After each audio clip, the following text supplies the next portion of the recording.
If the asteroid hits Earth, it could completely destroy a mid-sized city in seconds, leaving nothing behind.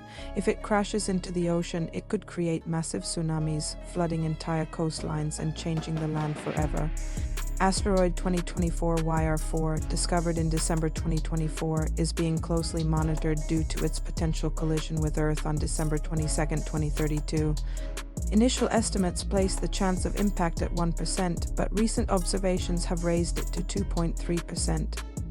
Despite low odds of impact, some comparisons to city killer events have raised public concern. The energy release is estimated at several megatons, enough for severe regional damage but not global catastrophe. Astronomers stress that time is on our side for now. With each passing moment, calculations grow sharper, but the window to act is not infinite. If the threat becomes real, humanity must be ready to fight for its very survival. What I am about to reveal in this video will change your perspective forever. Now pay attention. What did you see in space? Buddy, brother, friend, comrade. The world is not quite what movies have made it seem. People think you launch a rocket up into the atmosphere and just fly out into the abyss of infinite space. But this couldn't be farther from the reality. Once we go beyond a certain altitude and kind of reach the cusp of our atmosphere, we reach the same barrier time and time again, and impenetrably dense, translucent layer of concrete solid water, of which behind it appears to be a mysteriously dark body of infinite waters that we misinterpret as outer space. It would be through this abyss of water that we could assume the potential to travel to other existing worlds. But without a way through this firmament, we are restricted to fairly limited speculation. It appears as though whatever kind of a god or what have you that created this place, that did not intend for us to get through that barrier. In the meantime, however, CGI has made for a hell of an illusion of what lies beyond. In the meantime, however, CGI has made for a hell of an illusion of what lies beyond. Of an illusion of what lies beyond. I assume you have questions, and that's expected reaction to this revelation. How do we have pictures of these out-of-space events and places? It's important to know these are not pictures. These are computer-generated images called CGI. Is this picture of Earth? No.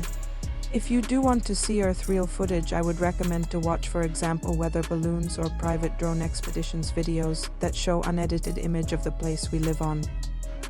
This rocket will show you the moment it hits that barrier, otherwise called firmament or a dome.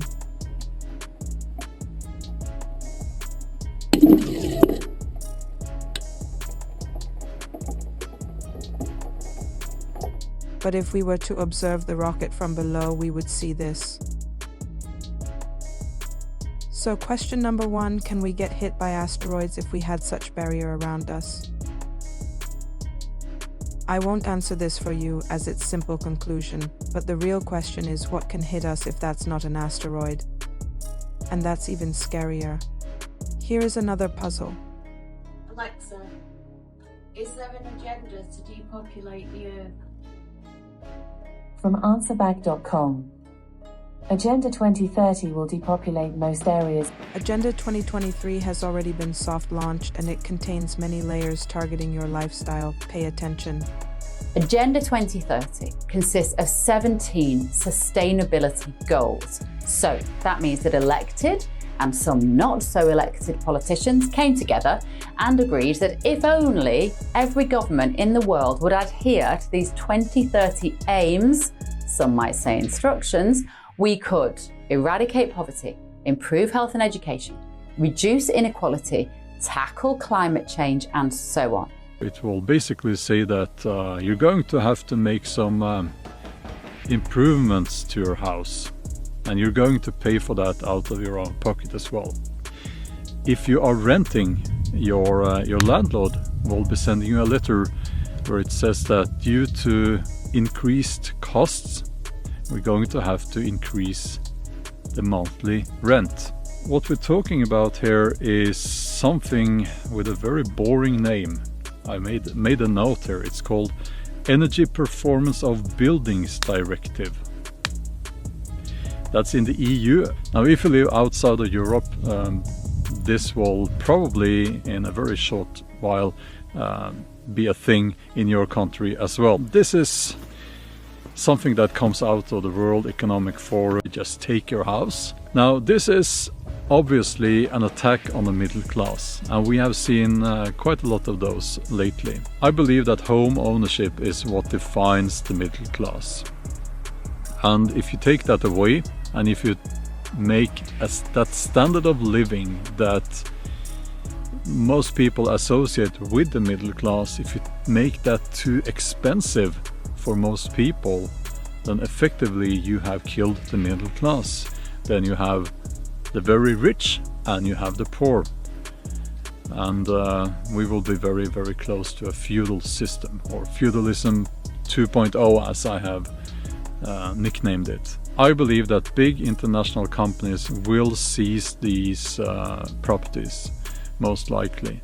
And I believe that home ownership, sadly, very soon will be a thing of the past. Welcome to your 15-minute city, the next phase of the dystopian globalist agenda, being marketed as more convenient and of course better for the environment. 15-minute cities are already being planned or even implemented in places such as Utrecht, Edmonton, Vancouver, Oxford, Paris, Buenos Aires, and of course Melbourne. And unless you're still in complete denial, it should be clear by now. Masks, health passports, central bank digital currencies, 15-minute cities, control, and of course more control.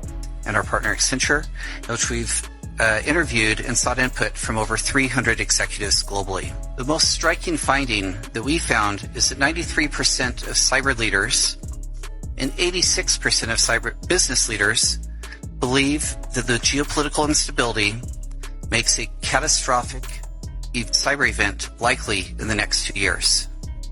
And there you have one of the World Economic Forum goons coming out and putting the warning out there once again, predicting that there's going to be a catastrophic global cyber attack within the next 2 years. This puts it right up to 2025, the exact window we've been watching and timing out this whole time and getting ready for it. So Klaus Schwab came out in this ominous video and told the whole world that the lights could go out, transportation going down, everything. And now here, this guy stepping up, stating what he just said. So they are big time telegraphing a huge global cyber attack that is about to happen. I hope that you were ready. I hope that you're getting prepared, or you could sit there and not and get blindsided by it. You'd have to be a fool to know that these people telegraph their moves knowing they're doing it again and not do nothing. The same ones that locked this place down cold. Are you ready? Alexa, is there an agenda to depopulate the Earth? From answerbag.com. Agenda 2030 will depopulate most areas of the population, reducing the entire population of the Earth from over 7 billion to less than 3 billion. You might recognise the branding. It is everywhere, although you probably almost never consciously noticed it. It was included in the Euros football. It appeared at the Olympics. It is in every corporate handbook and on every website. Open your new mobile phone and there it is in the apps, even though you didn't ask for it. But of course, who wouldn't want to achieve these noble aims of eradicating poverty and so on? It all sounds so lovely and benign, but it is not possible to achieve these utopian ideals without a deliberate, perhaps forceful, redistribution of food, goods, property and rights. Just like good old-fashioned communism, the ambition for equal outcome for everyone always results in the very rich getting supremely richer, the very poor perhaps being lifted up a little, but the billions in the middle getting colder, poorer, hungrier and enslaved within their digital prison. Just as communism was never really about equality, this new version, which is deceptively called stakeholder capitalism, is not about equality either. This is Klaus Schwab's "you will own nothing and you will be happy" mantra. No, you won't. You'll be miserable, you'll be weak, you'll be obedient, but hopefully sufficiently angry to try and break free. The UN's Agenda 2030 is all about control. Leaders lacking empathy are not troubled by reducing humanity to a mere data set upon which they can keep tabs. And at that point, we, the people, are nothing more than a commodity which can be monetized. Will the people of the world comply with this technocratic vision, or will we rebel? Oh, and if you was to rebel, you would definitely be powerless if the asteroid was about to hit your country or even city. The same how wildfires has hit the Hawaii and recently California. With properties destroyed and insurance backing out, people were left with nothing. Los Angeles is on the 2030 agenda list for 15-minute city, so is Hawaii. Do you think meteor warnings are exaggerated or fabricated to maintain a particular narrative about space? Or are we facing other threats? Thank you for watching. If you like this episode, please consider to subscribe. Take care until next time.